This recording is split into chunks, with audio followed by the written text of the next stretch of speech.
Je considère comme étant une chance pour vous d'avoir une gouvernance renouvelée avec une nouvelle génération politique qui a une autre façon de voir et de concevoir l'action publique, mais surtout une nouvelle génération politique qui vous ressemble et qui est là pour vous écouter, qui est là pour être avec vous. Nous n'avons pas dit que nous réglerons tous les problèmes en un jour, mais je puis vous assurer que chaque seconde que nous passerons dans les différentes responsabilités qui nous ont été confiées sera une seconde exclusivement consacrée à trouver des solutions pour vous, particulièrement la jeunesse. Et c'est pourquoi vous me permettrez d'abord de regretter et de présenter mes condoléances.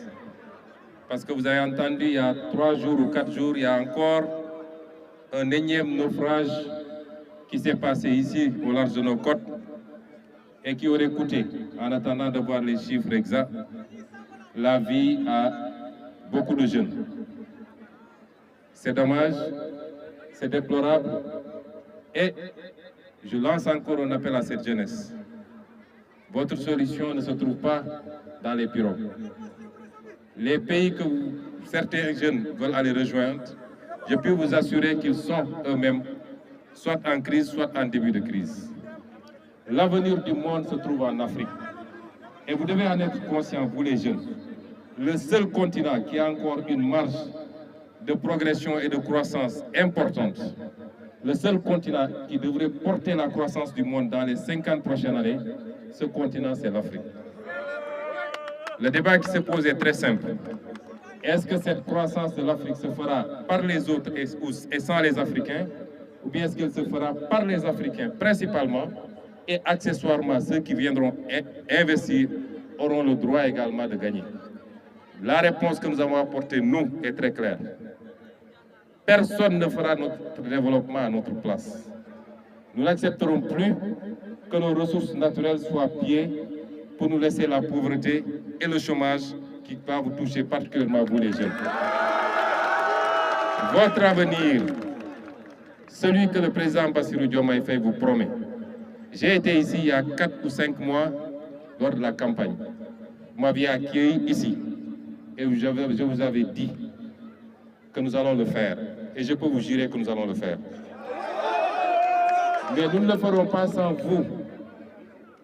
Un régime, s'il est isolé de son peuple, ne peut pas avoir de résultats. Les combats qu'il faut mener, nous allons les mener. Après 3 mois, nous avons fini de faire l'état des lieux. Et nous allons monter en puissance dans les prochaines semaines. Votre avenir, vous savez où il se trouve? Entre autres, il se trouve là, au large de Saint-Louis. Est-ce que nous allons laisser, comme ça a toujours été fait, que des gens exploitent notre gaz, le liquéfient ici, pour l'amener à l'extérieur, le regazifier et le consommer, et nous n'allons gagner qu'une infime partie de ce gaz? Notre réponse est non.